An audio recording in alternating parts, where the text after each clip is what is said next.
यहाँ पर इस क्वेश्चन में हमें 27 को ऐसे दो पार्ट में ब्रेक कर देना है, दो पार्ट में बांटना है, जिसका गुणनफल 180 होना चाहिए। तो 27 को हम ऐसे दो टुकड़ों में कैसे बांटेंगे कि जिनको मल्टीप्लाई करके या गुणा करके 180 आना चाहिए। तो मैं यहाँ पर बताना चाहूँगा पहला मेथड। फर्स्ट मेथड में हम क्या करते हैं कि यहाँ पर कंसिडर कर लो, let first part of 27 B X. अगर हमने फर्स्ट पार्ट को यहाँ पर एक्स अज्यूम किया तो इसका जो सेकंड पार्ट होगा वो क्या होगा, therefore second part equals 27 minus x हो जाएगा।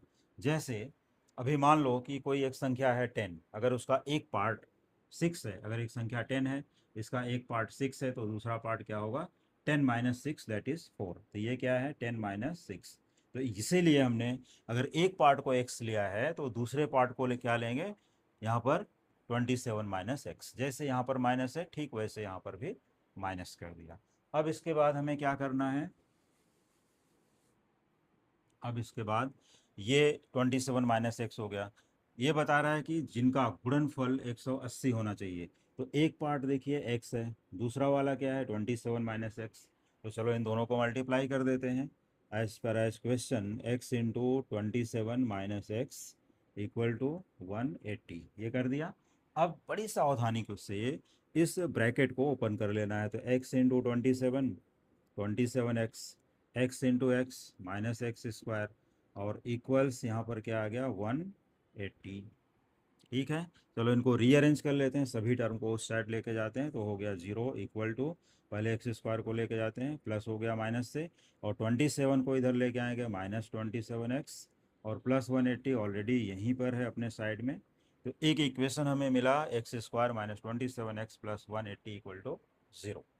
इसको चलो reverse, X square minus 27x plus 180 equal to 0। देखो ये जैसे हमने मार्कर ऐसा रखा फिर ऐसा रख दिया पलट के, बस इतना ही फ़र्क है, बाकी कुछ नहीं है। अब इसके बाद हमें 180 को फैक्टराइज करना है। क्या करना है, फैक्टराइज। तो आइए फैक्टराइजेशन भी सिखा देता हूँ। 180 लिखना है, फिर इसके बाद यहाँ पर एक सबसे स्मॉलेस्ट प्राइम नंबर चूज करना है। अगर उससे डिवाइड होता है तो ये 2 से इजीली डिवाइड होगा। 180 को डिवाइड किया 90 हो जाएगा, फिर 90 इवन नंबर है तो 2 से श्योर डिवाइड होगी। यहाँ पर हमने इसको डिवाइड किया तो आ गया 45। क्वेश्चन को नीचे लिखते जाना है। अब ये 45 है, ऑड नंबर है तो 2 से डिवाइड नहीं होगी, लेकिन इनका टोटल सम 9 है तो इसलिए 3 से डिवाइड हो जाएगी। 3 1 जा 3 5 जा। अब इनका टोटल सम 6 है, फिर से 3 से डिवाइड होगा। ये देखिए अब ये एग्जैक्ट 5 आ गया, तो यहाँ पर हमें लिख देना है 5 1 जा 5।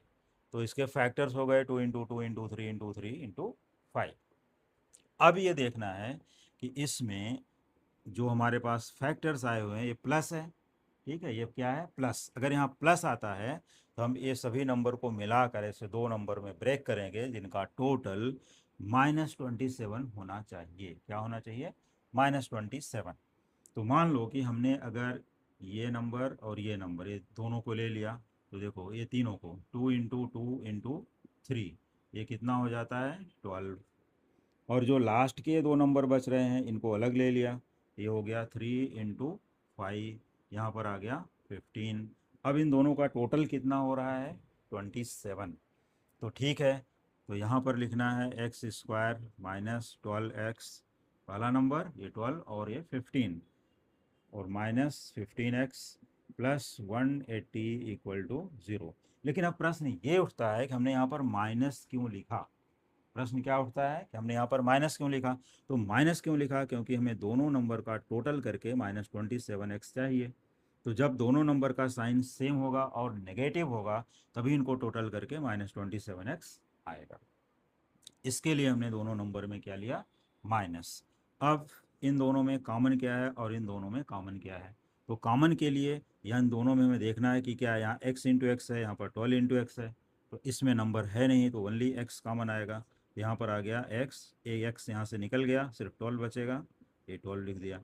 अब इन दोनों में क्या कॉमन है, हम इस फैक्टर के थ्रू भी जा सकते हैं। 15 है और हमने अभी अभी इसको फैक्टराइज किया था 180 को, जिसके अंदर भी 15 निकल के आया है। तो इसके पास x नहीं है, तो सिर्फ और सिर्फ 15 कॉमन है, माइनस साइन यहाँ से आ जाएगी, तो ये x माइनस, और जब 15 से हम डिवाइड करेंगे 180 को, ये 15 निकला हुआ है, तो क्या बचेगा ऊपर वाला नंबर 12। तो यहाँ पर आ गया 12 इक्वल टू 0।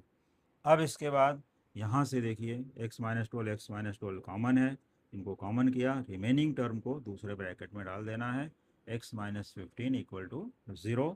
और फिर इसके बाद x माइनस 12 या तो 0 है, अदरवाइज x माइनस 15 0 है।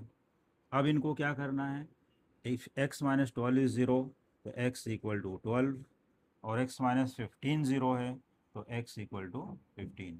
तो वो जो दो पार्ट हैं 12 और 15 है, मतलब 60 के जो दो पार्ट हैं क्या क्या हैं, 12 एंड 16, सॉरी 12 एंड 15, 12 कामा 15, ये two parts, find two parts, ये हो गए। अब इसी क्वेश्चन को हम दूसरे ढंग से भी वर्बल फॉर्म में या दूसरे ढंग से, जैसे हमारे पास क्वाड्रेटिक इक्वेशन अगर आ गया, मान लो ओनली क्वाड्रेटिक इक्वेशन, और वहाँ पर दिया रहेगा कि ये इक्वेशन अगर हमारे सामने आता है, कौन सा इक्वेशन, ये। अब देखिए जब हम लोग क्वाड्रेटिक इक्वेशन चैप्टर पढ़ते हैं तो यही इक्वेशन दिया रहता है, और पूछा जाता है कि if X square minus 27x plus 180 equal to 0 then find the value और वैल्यूज ऑफ एक्स। तो ये एक्स के वैल्यूज हैं 12 एंड 15। तो दोनों ही केसेस में कोई भी क्वेश्चन पूछा जाए तो क्वाड्रेटिक इक्वेशन के फॉर्म में या फैक्टराइजेशन के फॉर्म में, जैसा भी पूछा जाए तो हम लोग इसको फैक्टराइज भी कर सकते हैं। क्वाड्रेटिक इक्वेशन में अगर इक्वल टू 0 नहीं दिया गया है तो इसके factors x minus 12, x minus 15 पर स्टॉप कर देना है।